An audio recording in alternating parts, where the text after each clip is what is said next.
Going on, everyone? John Matrix here. Hope you're all having yourselves a wonderful day wherever you're at and whenever you happen to be watching this. We're going to be jumping back into the SCP universe here. This had been a video, not necessarily recommendation, but had been posted, I believe, in my Discord by some community members because they know I have interest in the Hanged King and Alagata and stuff like that. So we're going to be taking a look at a video by the Exploring series here today, SCP-7838, the Patchwork King and the Flayed Man's Court. So very much looking forward to jumping in and checking this out. Links will be down below as always in the description to the original video without my commentary and reaction, and to the Exploring series channel. Please do me a favor, click those links if you enjoy this video. When we go through it, give it a like, and if you're not already subscribed to the Exploring series, please do me a favor. If you enjoy his content, go over there and give the man a subscribe. He definitely deserves it. He makes a lot of great content for the SCP universe as well as other universes, which is why it's called the Exploring series, because he likes to explore series. But anyway, so yeah, again, this is SCP-7838, the Patchwork King and the Flayed Man's Court. So we're just gonna jump right on into it here. Bada boom, bada bing. SCP-7838, the Patchwork King and the Flayed Men's Court. The Hanged King is one of the more enigmatic figures within the SCP universe, as despite being one of the most notable entities in the cosmology, there haven't been a great number of articles written about him. Which I find interesting. That whole setting of Alagata and the emissary, I think it was called it's either the emissary or the ambassador, one or the other. And just the Hanged King himself, that whole setting is just fascinating to me. This kind of dreamlike eldritch horror, somewhat Bloodborne-esque feeling, kind of Victorian-ish era, Spanish themed, if I remember kind of correctly. That's the way it felt to me anyway. You know, with like courtesans and all these people dressed in masks like they're at a ball, and I don't know, it was very interesting and very strange.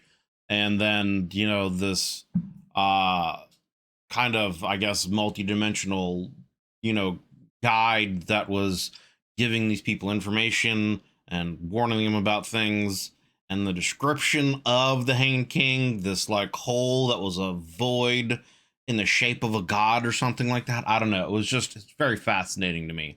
So it really is kind of surprising to me. Granted, there is so much, you know, out there in the SCP universe, but it is surprising to me that there isn't more about it. Anyway, so yeah, let's continue. Articles we do have certainly emphasize how little the Foundation knows about him, as well as his rather unusual city-state, Alagata.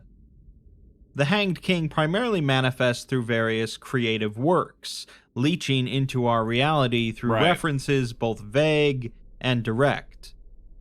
In my video on the Hanged King, I compared this to Hastur, an entity from the Cthulhu mythos that functions in a very similar way, and is primarily referenced through a stage play titled The King in Yellow. Right. This almost certainly influenced SCP-701, a similar stage play about the Hanged King. And now we have SCP-7838, an article that takes that idea and expands upon it a bit, while still remaining quite mysterious. Let's take a look. SCP-7838 is the collective designation for artistic works concerning a purported historical figure referred to as the Hanged King. Okay. These works vary in medium and presentation, but they all share certain elements, including direct or indirect references to the Hanged King and his reign, all of which are incongruent with any nation's known monarchical historical record. Interesting. None of them have a known author or publisher. Their print quality, historical backing, and vernacular suggest that they originate from the 17th or 18th century Europe, likely in England, and they have a potential anomalous effect resulting in mass hysteria and violence. So it's almost like it was something that potentially was created in another dimension, or it in of itself is a gateway to another dimension, you know, the book itself. I don't know, but I don't know. It's just a fascinating setting and And yeah, that's just fascinating to me. So far, 5 different works have been cataloged by the Foundation, with the cumulative number of printings of these works. I didn't know there was more than one. So that in and of itself too is interesting, and I wonder what the differences are between them. Do they go to different parts of Alamogordo? Are they different versions of Alamogordo? Do they all lead to the same place? What's the differences between them? You know, that kind of stuff. Still in circulation, estimated to be in the low thousands. According to Foundation data models, 47% of observed engagements with these works have resulted in prolonged fits of violence and self-mutilation, typically through flaying oneself. Right. This effect can be negated through the use of targeted, mimetic agents that subdue the motor system without impacting perception, and the majority of research into the works has been conducted using this method. There is, however, another anomalous effect that they all share, and that's the spontaneous growth of inflamed tissue, typically in the tailbone, thigh, or groin areas. Interesting. These tumors can grow at a volatile rate to an excessive size, being clearly visible underneath the skin, and imaging has revealed them to be composed of rope, hair, muscle, and placenta, as well as other embryonic or fetal organs. Bro, what? They grow tumors in the tailbone, groin, or thigh areas that can contain rope, hair, placenta, or other fetal organs. What? Okay. The rate of these growths can be attributed to the frequency in which the individual continues to engage with the works, as well as continued rumination and fixation on the Hanged King, the Court of Skin, or the Kingdom of Alamogordo. So the more you read and the more you think about it, the more you're susceptible to these tumors. Attempts to remove the growths via surgery or radiofrequency ablation have resulted in the growths gaining mobility and swiftly traveling to another part of the body, potentially causing internal damage to other structures. So far, the only known methods of combating the growth. So are these like tumors like sentient? Are they part of the Hanged King themselves? Some other kind of entity creature like coming out of them? Is it a situation where it's almost like, I don't know. I was gonna say, like, is the tumor itself kind of trying to become a gateway to that universe? But it almost seems, because like that's what I was thinking about with like the rope. Like, what would be the significance of like rope growing out of a tumor, and like why and how? You know, other than just, you know, SCP anomaly, right? And then you could understand like I guess placenta and fetal organ kind of stuff, because it's like, okay, some kind of being is actually trying to grow out of this tumor. Like, that would be at least more plausible and understandable, you know, and the more you read it, the more power this, you know, entity that's trying to grow out of you gets. But the fact that it can move around, too, to different parts of the body when you try to remove it, dude, we're getting into some fucking... yeah, some real, like, 80s horror creepy shit here. Growth is through amnestic treatment, which removes offending knowledge regarding 7838 from recall. While this treatment is effective in preventing the growth from growing larger, it does not neutralize them entirely. Okay. In their final stages, the growths have been observed to swell up to 80 centimeters, or over 2.5 feet in diameter.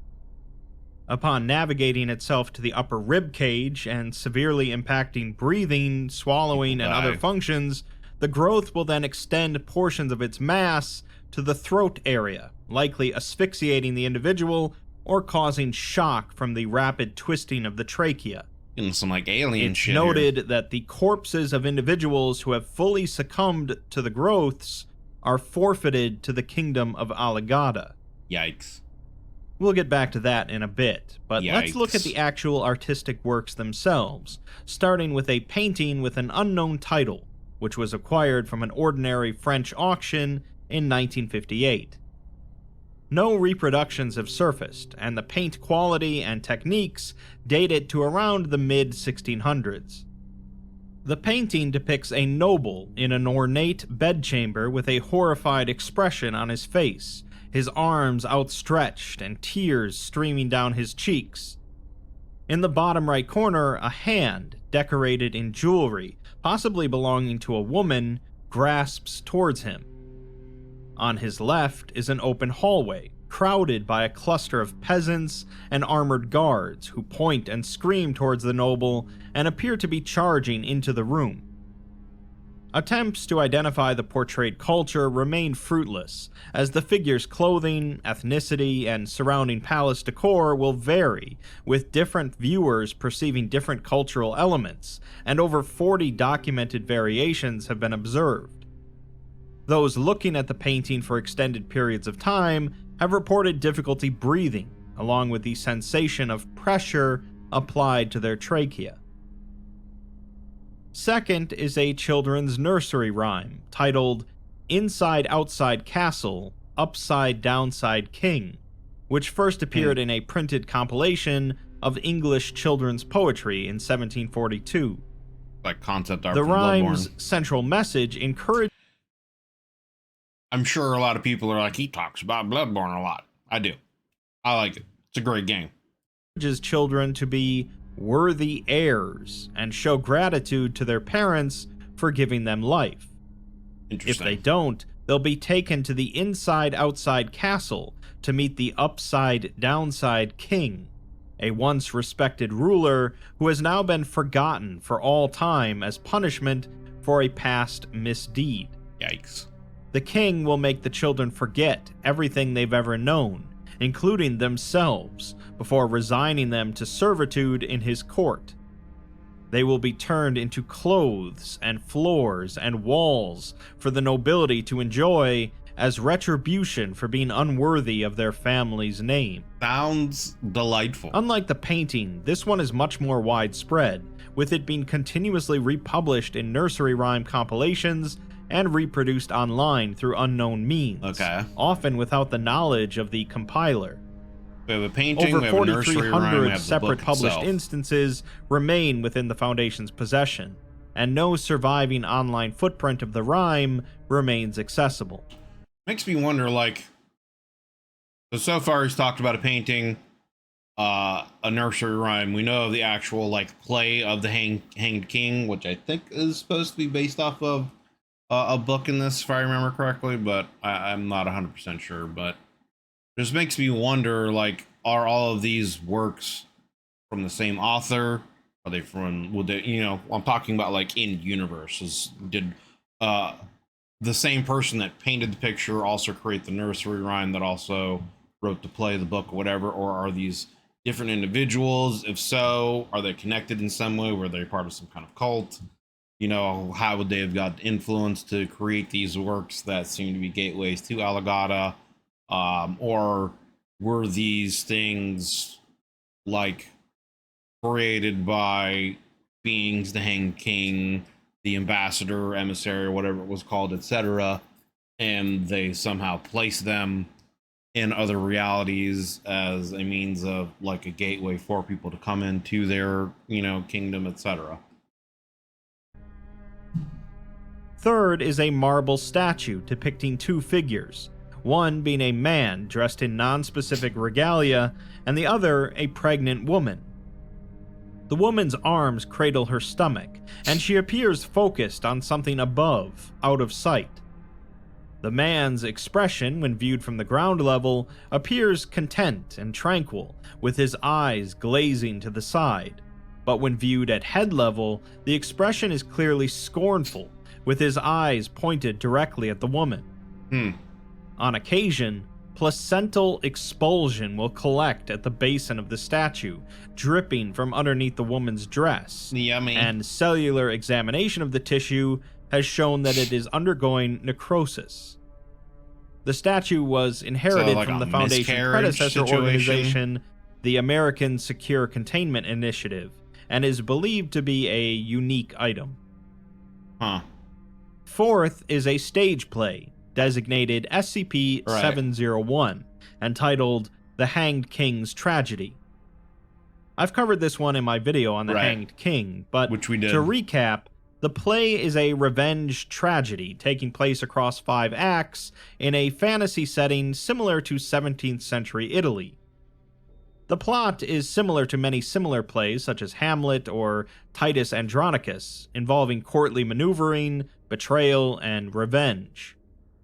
Performances of the play, however, are associated with sudden psychotic and violent behavior among both observers and participants, as well as the manifestation of a mysterious figure appearing to the point where people in the play might murder other people in the play, stuff like that.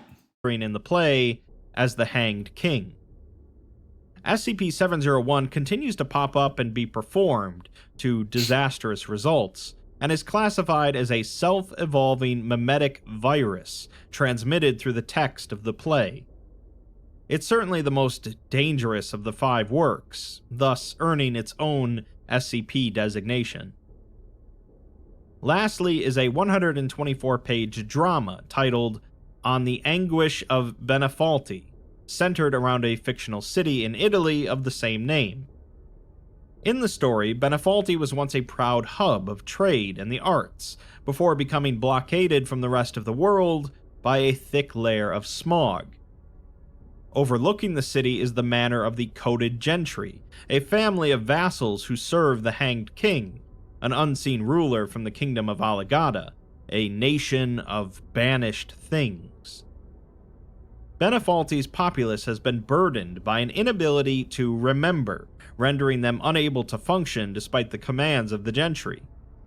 The peasantry are subjected to sprawling, aimless construction efforts at the behest of the Hanged King, but they are quickly forgotten and fall into ruin within hours. These failed monuments and structures line the city, layered atop one another as the populace moves from one project to the other. The Coated Father, the patriarch of the gentry, continuously lies to the Hanged King and his Court of Skin about the splendor of Benefalti, fearing retaliation if he learned the truth. One day, without warning, the Hanged King and his ambassadors parade into Benefalti to see the monuments built to him, but discover the truth immediately. Enraged that his legacy remains unknown and that he is unrecognizable to the populace, the king forces the Coated Father to publicly execute the rest of his family by hanging. Yikes. The bodies are thrown to the starving peasantry, who tear them apart to be eaten. The Hanged King and his court storm the manor overlooking Benefalti, where they take refuge for several months. The king imposes tortuous policies on the civilians below, punishing them to servitude in the Court of Skin, where their job is to continuously provide flesh for the king's necrotizing body. Nice. Women are frequently taken as concubines, but none can produce an heir, only giving birth to clumps of flesh. Which, that would also kind of go in line with that statue situation. Angered, the king orders all women in Benefalti to carve out their imperfect wombs, Yikes. and upon doing so, sews the resultant masses of tissue onto his body. So that would kind of, these explanations we're going along is kind of, I guess, going along with what the various tumors were talked about earlier, you know, placental tissue, fetal tissue, hair, rope, hang, stuff like that. So they're like manifestations of things from these stories. It's still weird that it's like sentient and can move when tried to be removed. I wonder what that's about. As the last civilian... It's like there's like some kind of living connection with the other side, you know, like the Hanged King actually is a part of that tumor's growth in and of itself and is aware of it trying to be removed and thus reacts, you know, almost kind of like an immune system in and of itself, you know, trying to survive. From Benefalti is killed, the king weeps, knowing that his legacy remains forgotten, unable to reign anywhere but his prison of Alagada. The Hanged King and his court leave Benati, watching the city crumble and turn to dust as they exit. The work was likely distributed in the early 1600s, with 138 copies in Foundation possession, 17 of which are handwritten but incomplete, most likely due to the transcribers being subject to the growths in the process.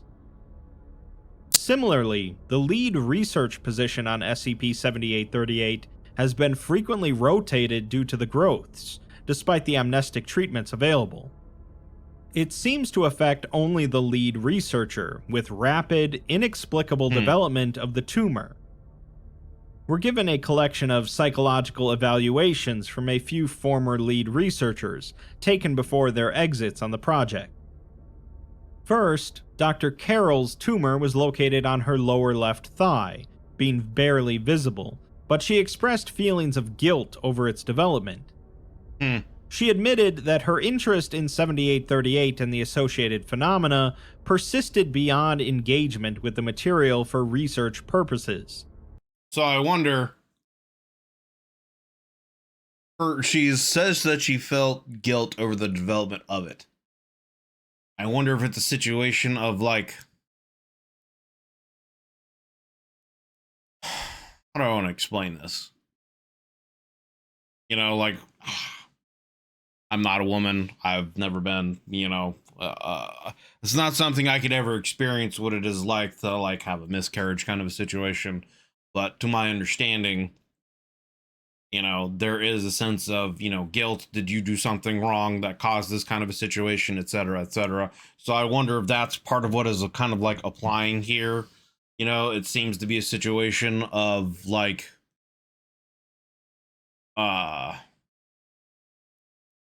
there is perpetually, you know, the Hanged King can't have any heirs. Every woman that is a concubine to him, you know, ends up having, you know, like a stillbirth or something along those lines, and they can never have anything. So I wonder if that's like part of it. Like she has this emotional sense of that actually already happening as the tumor's growing, you know, I don't know. And I wonder again, like, if it's different for if it were to happen on, you know, a guy, you know what I'm saying? Like, interesting. Like, what if you were a guy and these growth happens? Do you have the same kind of feelings, you know, on emotions of guilt, or would it be something more of like you feel scornful at this growth kind of a thing? You know, do you take the place if you're a guy and you have these growths? Do you start expressing emotions and feelings similar to what the king or the male figure in the marble statue does? This kind of like scornful emotion of hatred toward it, you know, kind of situation. Taken a foray into English monarchical history in order to possibly explain the allegorical basis of the written works. She also reported experiencing intense blackouts, up to 5 hours long, and gaps in her memory after nights of extended research, as well as several failed attempts to remove the growth herself via self-mutilation. She was subsequently reassigned and given full amnestic treatment, with the growth remaining the same size since. Dr. Agrawal's growth was positioned on his right foot, intersecting multiple toenails from beneath, and he has now communicated explicit fear of 7838 after being responsible for cataloging over 500 instances of On the Anguish of Benati.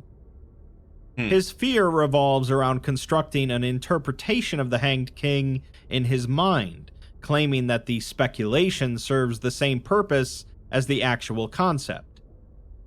He has noted the tumor's expansion and an onset of hallucinations, paranoia, and poor sleeping conditions to correlate with speculation regarding 7838. During the evaluation, he was notably reverent in the way he spoke of 7838 and the associated phenomena. He was reassigned and given full amnestic treatment, but in a rather unusual case, his tumor rapidly shrunk to the point of being unobservable, with this being previously undocumented in 7838 cases. I wonder what's different Dr. with that. Capri's growth was positioned under his left forearm, heavily I kind of want to run distending and the listen to that skin. again. Hold up. 38 and the with speculation regarding 7838. During the evaluation, he was notably reverent in the way he spoke of 7838 and the associated phenomena. Okay. He was reassigned and given full amnestic treatment, but in a rather unusual case. So, because of his, I guess,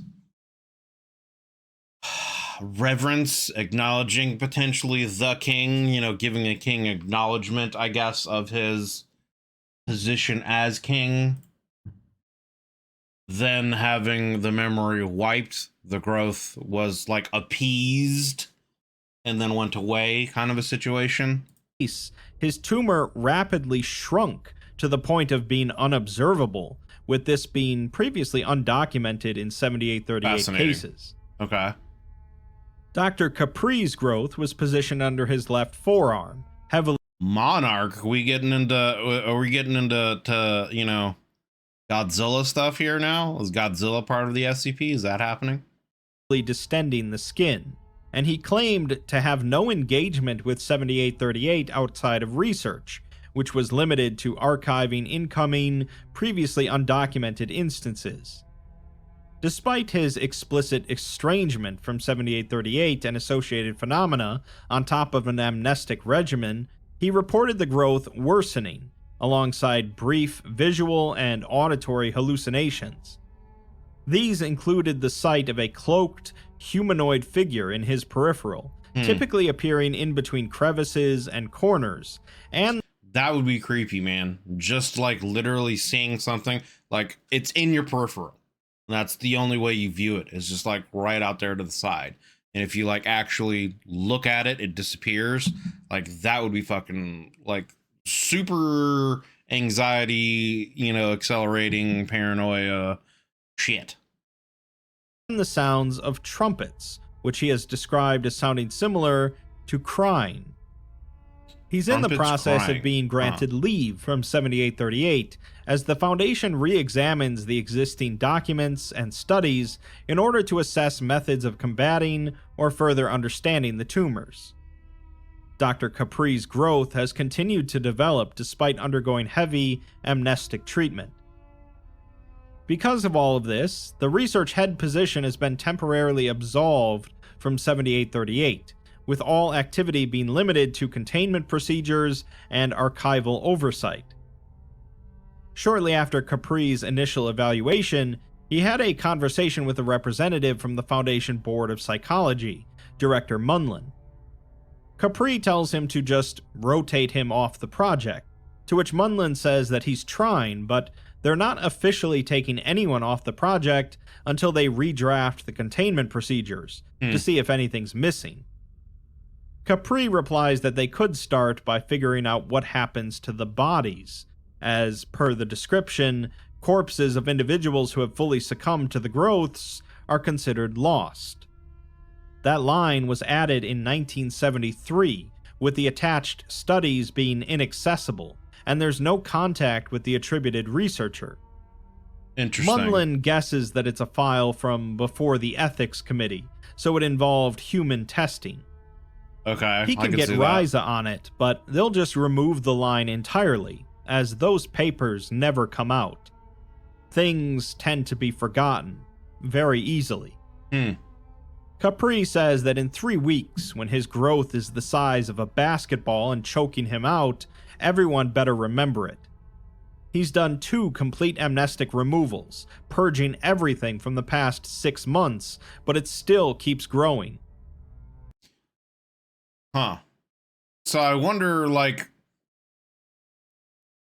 I guess, are they not, like, putting together a correlation of this person previously being, you know, reverent to the story and the Hanged King, etc., and because that seems to me like it would be a pretty big, like, correlation, right? The woman beforehand was like fear, she was afraid and felt guilt and yada yada, and that didn't help anything. What this guy's going through isn't helping anything, and it seems to be the only case of the that's been spoken of so far of this tumor going away is someone showing reverence to the Hanged King, and I guess acknowledging him and, you know, his kingdom, which seems to be, like, according to the story, what he was really looking for, right? According to the story, he was just looking for some kind of, like, I guess acknowledgement of his kingliness, his kingdom, his authority, etc., etc. And so in doing so, and then removing memory of it would appease it, and the tumor goes away. You know? So I don't know. It seems like that's a pretty, like, big connection, but I guess who knows if they know what we know, you know what I'm saying, in the story. The hallucinations are also ongoing, with him mentioning something at the end of the hall between the crack in the doors that's been there since they started talking. Plus this guy, like, yeah, he's also on a point where he's actually, like, physically seeing hallucinations and shit, like beings, you know, etc. So seems like he's pretty advanced. Munlin turns to look, but of course he doesn't see anything. Of course. So instead he asks if the medication is working. Capri says that he sleeps just fine as long as he doesn't roll over onto the bump, with the drug knocking him right out and suppressing his dreams. It's waking up that's the problem, though. He mentions the ironic process theory, in which being told to not think about something only makes you think about it more. Yeah. Telling him not to think about the Hanged King causes him to look at the gaps in his memory and the hallucinations, and just makes him think about the Hanged King. That's an interesting point. That's an interesting point of, like, okay, you're using amnestics to remove the memory, but then you're going to be aware of gaps in your memory. So you would think, I believe there's procedures in the SCP universe to create false memories, right? So would they just be able to then implant memories of them just, like, having an average day's work at the Foundation, you know, nothing necessarily really major happening, just them doing whatever their normal day's procedural work is? You know, maybe that would be a solution. I don't know, but that is an interesting point of, yeah, trying to not think about something generally makes you focus and think on that, and the idea of, you know, realizing you have memory gaps would make you wonder what those memory gaps are, and probably have some kind of connection to whatever was going on that would lead you back to the Hanged King anyway. Munlin replies that that's what they're trying to figure out, as with amnestics, it shouldn't even be a thought in his mind, and he shouldn't see the Hanged King. Capri says that he doesn't see it, but he still knows that it's there. Interesting. In July of 2023, a thread was posted. So I also wonder if that's part of the tumor, right? Like, once you have that connection, it's there. And even removing the memory, you still have, like, a feeling of it being there and a knowledge of it. To the website parawatch.net, an image board dedicated to speculation and discussion of the paranormal. The post involves step-by-step instructions for something referred to as a guest in the garden, performed at home with a box, a blindfold, and a rope. To perform it, you should begin the preparations at night, sealing the box with tape and tying the rope into a noose large enough to fit your neck. Then open every window, closet, cabinet, drawer, and door in your house as wide as possible before placing the blindfold over your eyes, the noose around your neck, and the box in your hands. Then recite the following. There is a guest in the garden of the Patchwork King, and a gift for the court of forgotten things. There is no king, nor worthy heir to take a throne as noble or fair. Around my neck this covenant lies. Behind my back the herald's eyes. I mask my face in Alagadan night. The pact of skin is recognized. After that, begin moving, but don't remove the blindfold and keep repeating the mantra. The doors you open will begin to close, signaling the arrival of the herald. You should follow the sound, keeping hold of the box, regardless of how heavy it becomes. How about no? How about just no? When you hear footsteps trailing behind, continue moving, following the sounds room to room. When the box becomes so heavy that it cannot be moved further, place it at your feet, at which point the nearest doors will close. Then step onto the box, keeping still as you feel the noose lift and tighten. When the noose is dropped and hits your back again, step off of the box. There is a guest in the garden of the Patchwork King. The post was flagged by Foundation web crawlers and taken down, but due to Parawatch's high traffic, the post began to spread in spite of swift containment efforts, affecting between... So now they're even like getting on the internet and putting shit on like Reddit here, dude. Like we're getting like posts being put on Reddit and like 4chan causing anomalies now in the SCP universe. This is crazy. 5,000 to 15,000 individuals with 7838 related phenomena.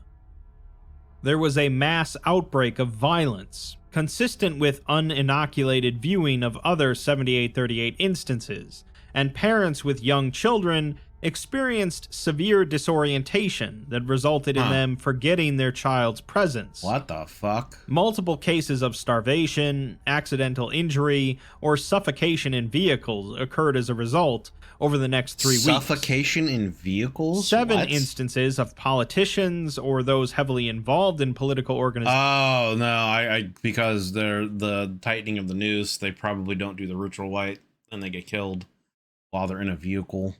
You know, organizations took their own lives via hanging, with their bodies being discovered flayed. Yikes. All individuals were male in the process of preparing for a child. Violent altercations occurred in academic settings, resulting from abrupt debates regarding the veracity of various historical sources, purporting that numerous rulers and their dynasties did not actually exist. All documented human births from the period of posting to the post's removal, being 38 minutes, were stillborn as a result of umbilical strangulation. What the fuck? 59 ongoing stage productions at the time suddenly performed the Hanged King's tragedy, resulting in outbreaks of violence. There were cases of false pregnancies with... Like, this is actually quite powerful. This is having, like, broad effects on things throughout the entire world in different areas and in different ways. Any kind of plays that were going on across the world, they all of a sudden start doing the actual Hanged Man play. People in vehicles doing weird, you know, it's having broad effects across the planet in the specific period of time of this post being put up. That's pretty fascinating and actually quite powerful. With affected individuals giving birth to large abdominal tumors composed of hair, teeth, and malformed cartilage, with the instances being vocal until disposal. What the fuck, dude? Herds of wild and domestic animals, commonly livestock, were found collectively flaying themselves by sloughing their now liquefied skin from their bodies. Finally, individuals in nations with monarchical history traveled to remote outdoor areas without human habitation and frantically dug with their hands. Some burrowed holes reaching up to 45 meters in depth, resulting in the individual's disappearance. Global containment efforts, led by several mobile task forces, were put into place immediately, with mass amnesticization and cover-up efforts taking place over the next month.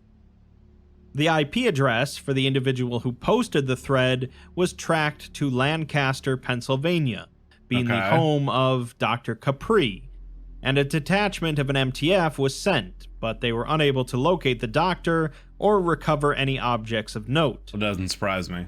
Afterwards, the investigation discovered that on the previous night, Capri had uploaded a video to the Foundation's servers using a live transmission feed. In the video, Capri is sitting on his bed, audibly crying, with his growth observed to have swollen to immense proportions, now positioned near his upper chest. The bulbous growth pulsates and throbs, and Capri struggles to breathe. He says that he didn't want to do that, before wheezing and coughing up a large chunk of bloody phlegm. Nice. He gets up from the bed, and a noose can be seen tied around his neck, hanging from the ceiling. He states that he's not going to sit in a cell, as he uses his feet to position a cardboard box. He then says that at least they'll know what happens, before standing on the box and kicking it out from underneath himself. After a brief struggle, he goes limp, but the growth still pulsates and grows larger. The camera, a mobile phone, falls to the floor, losing sight of Capri, and continues streaming for 45 minutes before the battery dies. During the final investigation and foreclosure of Capri's home, the Foundation noticed that the carpeting in Capri's bedroom was loosened.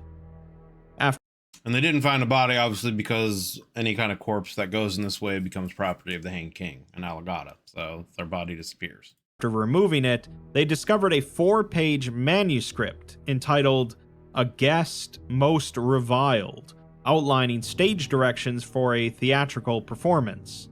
So I wonder then, is that part of what the ambassador does, right? Does the ambassador come and take these people? Emissary, ambassador, whatever it was called.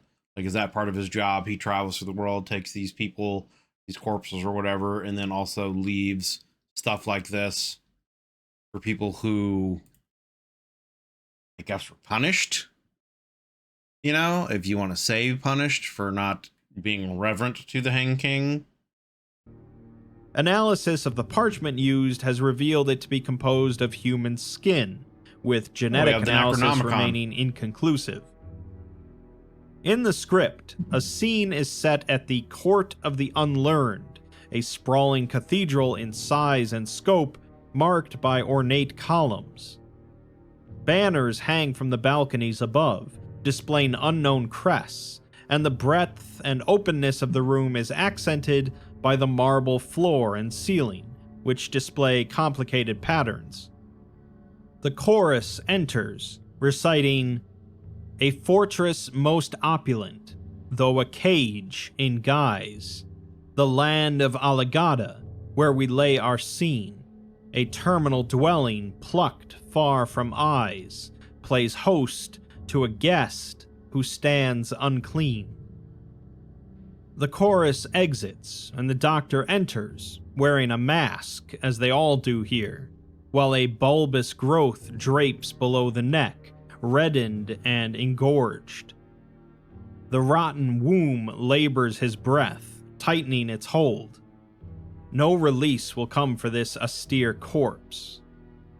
The doctor states that he is a guest in the garden of the Patchwork King, at which point the herald enters. The doctor weeps but will not face the herald, as he begs for them to take this from him. He wrote it and stopped taking the amnestics, doing what they wanted. The herald wraps its hand around the doctor's growth, caressing the burden, and leans into the doctor's ear, asking if he hears it wailing and weeping, or if he tries to forget. The herald addresses His Majesty, stating that this guest tries to forget the forgotten, yet he comes with a gift. The doctor begins to speak, but the herald shrieks and throws him to the ground, telling him not to speak. The doctor stands again, but doesn't look at the herald, as a scream comes from the doctor's growth, the wailing of an infant. The herald commands him to walk, as the two exit the stage. Another scene takes place at the throne of the Hanged King, being set in a candlelit room covered in skin. The faces of the walls and floors gaped in horror, writhe and moan, and a throne sits at the center, covered with a sheet, obscuring the player beneath.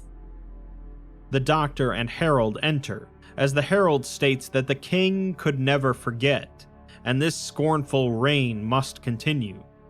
It will continue until every rotten heir is struck from the womb, but every womb bears a rotten heir. So It calls it an impossible game, this tragedy. The Doctor collapses to his knees as the growth screams louder and violently throbs. The Herald tells the king that this reviled guest thought to recreate his splendor in his mind, as so many have, but now he sees. The sheet is lifted, showing the hanged king seated at the throne. The king is giant, though its body is nimble, with dying bones visible against its sagging, discolored skin. The body is covered in loose stitches, bursting from their seams, and a robe is draped across its shoulder, made of scalps. The noose around its neck dangles from the ceiling, and on its head sits a large, blood-stained crown. Its eyes have been plucked, and in their place sit limp sockets, pierced with golden chains and held up with rope. The Doctor wails in fear as the Herald states that the Pact of Skin is recognized, and this one sees the king and grows a wicked heir. The king moves, its skin sloughing from the bone, and stitches rip and tear as a bony finger navigates towards the Doctor's growth. The infant's screaming becomes louder as the finger ruptures the skin, and the Doctor cries as the king's bloodied fingernail punctures the womb, spewing placenta onto the ground below. The tumor, now hanging from an umbilical cord inside of Capri's throat in the shape of a noose, continues to scream. In a single movement, the king spears its fingernail through the burden, pinning it to the ground. The unborn heir implodes from the pressure, sending viscera in every direction and into the audience. This has caused a portion of the king's skin to slough off of its arm, revealing a cracked, blackened bone covered in scant patches of thin sinew and rotten tissue. The skin falls to the floor, and the entity tears it away, throwing it into a corner. The flayed men's court then enter, with dozens of players emerging from both sides of the stage. They are naked.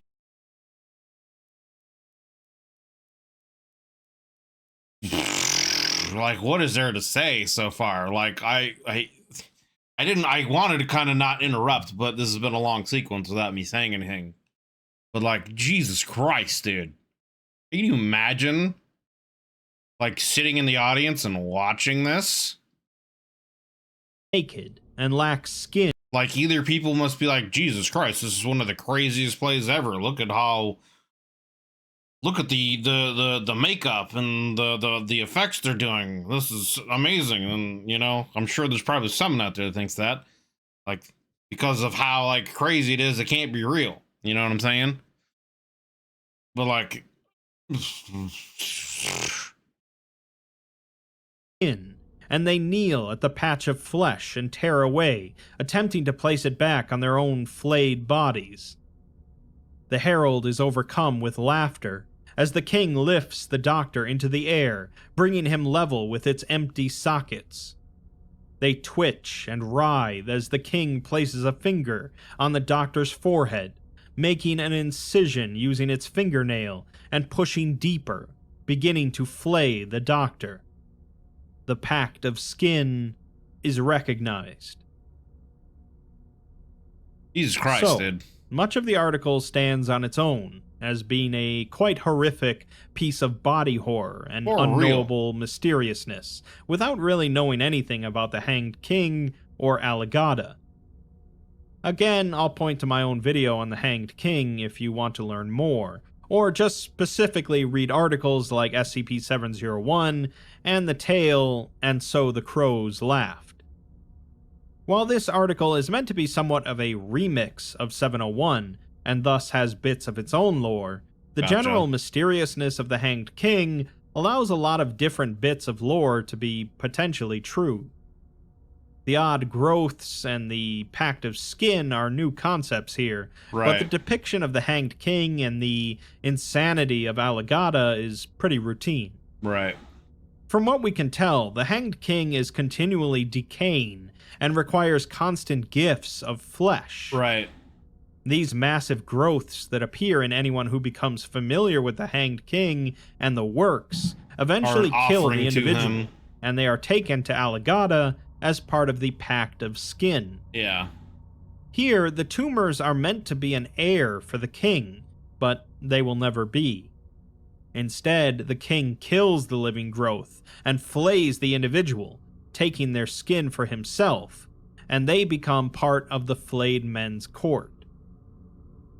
Numerous times throughout the article, it mentions how the Hanged King and Alamogordo are forgotten, and there's disputes about the historical authenticity of the works and the settings they present. It's possible then that the king did exist in our reality at some point, as a mortal, but as is often the case in the SCP universe, things were rewritten and he was forgotten. Or potentially, some kind of end of the world scenario could happen and somehow they managed to be moved to a different dimension or something like who knows? Who knows with the SCP and anomalous stuff? While this would sort of be taken from the Syncope Symphony, it does align with some other Hanged King articles. At this rate, though, with new works related to the Hanged King and Alamogordo continuing to crop up, perpetuating the SCP-7838 problem, the king represents a pretty big issue for the Foundation. Yeah, no shit. After all, if the king was once part of our reality, who's to say that he couldn't rejoin it? Yeah, exactly. Another kind of Scarlet King kind of thing, you know what I'm saying? So, no quote. Feels bad, man. All right, well, that was another kind of interesting look and take on the Hanged King. It's interesting. Like I said, there's, I guess, multiple works of various kinds of art that are connected to this Hanged King and Alamogordo, the painting, the play, the statues, the book, etc., etc. It is interesting that they're talking about the tumors and that, yeah, the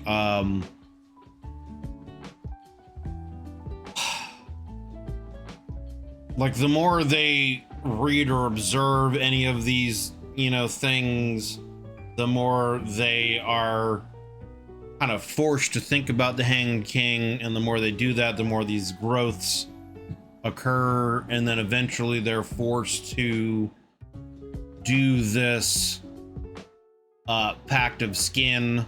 It's like, I guess the question would be like, what happens if somehow they resist and they don't do the pact of skin? Would they just die? Would their body just remain there? Would it not be able to be taken by the herald as an offering to the king? And it's also, again, interesting that the one person whose growth went away after taking an amnestic was someone who had reverence for the king. So it almost really is kind of like a situation where if you acknowledge the king and their authority and are reverent, to them, etc., etc., they're almost kind of appeased in a way, and you are not subject to this pact and aren't forced to do it, and are allowed to forget about the king and go about your normal lives. And it's interesting that it seems to have only happened to this one person. But yeah, another very, like you said, it almost seems kind of be like a remix of the story. And yeah, I would love to see, this be a setting that gets done kind of more. I mean, obviously, as we've just gone through the Ouroboros cycle in the Cactus verse, I would be interested to see how DJ Cactus would work this SCP and setting into his setting.